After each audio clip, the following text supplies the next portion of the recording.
The Minister of Gender, Children and Social Welfare, Fatou Kinteh, speaking during a special ministerial town hall dialogue with children on Saturday, has prompted a debate by calling for an assessment of children selling on the streets and whether such activity constitutes child labor.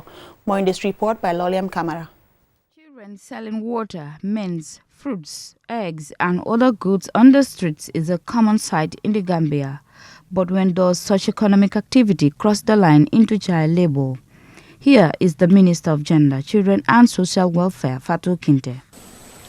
The child selling in the streets, that's not child labor either, because if you look at the time that the children sell in the streets, you don't consider that child labor if you look at the real definition of child labor. Even though I don't support children selling in the streets.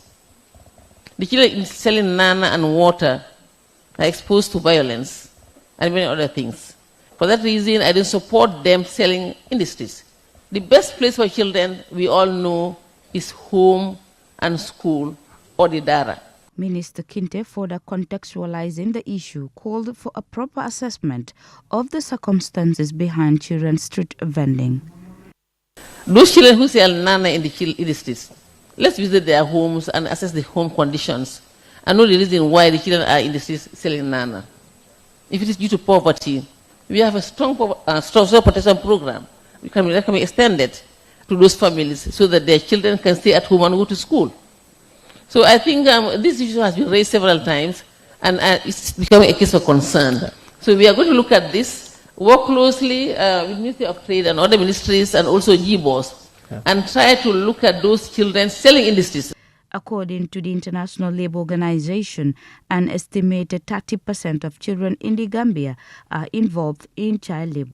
Many of these children work in agriculture, domestic service and street vending, often in dangerous and exploitative conditions. This not only deprives them of their right to education and a safe childhood, but also perpetuates the cycle of poverty and hinders the country's economic development. Efforts have been made to address this issue, but child labor remains a significant problem in the Gambia, despite laws banning it. This is how Solomon Atibuni, the National Coordinator of the Child Protection Alliance (CPA), assesses this position from the perspective of the Gambia's laws governing child labor.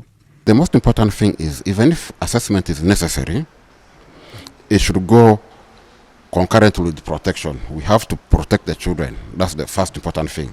Then we can assess later, because you cannot do assessment later, then you think about protection. They should go concurrently, but protection should be constant.